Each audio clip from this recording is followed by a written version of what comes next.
So, ito po yung ating tinapay. Bagong luto ba to siya, ate? Kagabi. Kagabi? Kagabi. Ayan. Ito po yung ating tinapay. Hirap na hirap akong mag-ano, baka hindi matupi. Magkano lahat? Pakibilang na lang po.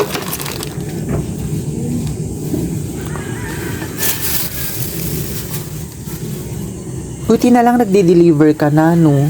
Oo, kasi yung kapatid ko, nagkaroon sila ng sabi ko, bakery. Nagtayo sila ng bakery. Oo, sabi ko ako na, iyaano ko. Sige. Sabi ko, tapos ako ng import. Sabi ko, sayang naman. Oo, malaking tulong din kaya din tong tinapay na to. Marami din kasing bumibili sa akin ito eh. Ayun. Kaso nga lang minsan, lalo na malayo yung gate yung pinamimilihan natin. Oo. Oo. Mahirap talaga, Baba tapos pamasahe pa, 'di ba? Parang wala din, pagod-pagod ka lang. Buti na lang inalok mo ako kahapon. Natawa pa nga kahapon, sabi ko nalilito siguro ako. Kaya pati yung tanong ko mali tuloy. Oo. Yan, mukhang masarap yung tinapay.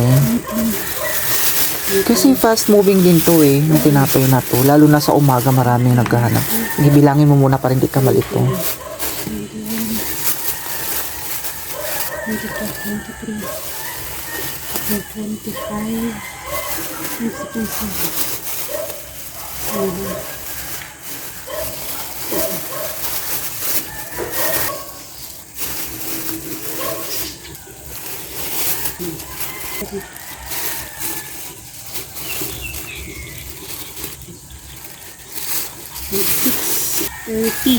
Sabay ka kasi. Oo, bigay mo lang sa akin yung number mo para mag-deliver ka, pasabay na rin ako para hindi sayang yung lakad mo.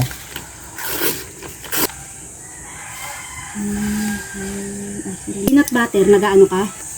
Ayun, meron din siyang peanut butter. 120.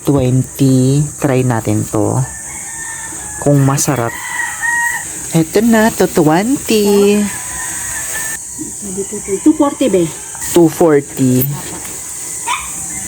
Hi guys, and hello mga kasari, good morning. In this video, ipapakita ko lang din po sa inyo ang isa sa pinaka fast moving product dito sa isang sari-sari store mga kasari. Lalong-lalo na sa umaga, hinahanap po talaga nila yan. So, ipapakita ko lang po sa inyo kung ano yun mga kasari. Ito mga kasari, yung tinapay. Ayun, may nag-deliver po sa atin ngayon. Bagong luto po yan mga kasari. Inalok po nila ako. Dati-rati kasi hindi na ako nagbebenta ng ganito kasi ang layo po talaga ng bakery dito. Mamamasahe pa po tayo ng 60 pesos. Tapos wala din naman tayong kikitain kasi piso-piso lang din naman yung tubo natin sa tinapay na to. So ito, medyo nakamura tayo kasi ang isang bigay niya sa atin dito sa buns na 6 na piraso is 4 pesos.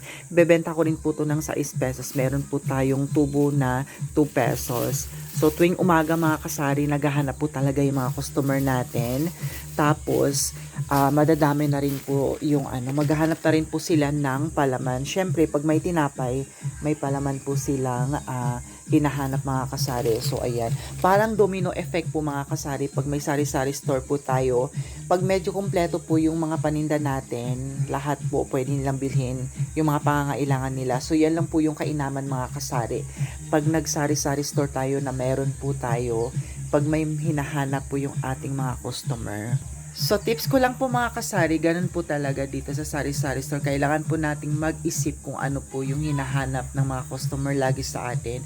So, parang nagre-rely po tayo sa mga pangangailangan nila para lagi po tayong may benta at tuloy-tuloy po yung daloy ng ating mga bintahan mga kasari. So, ayun po. That's all for today's video mga kasari, and thank you for watching and have a nice day. Ingat! Mwah!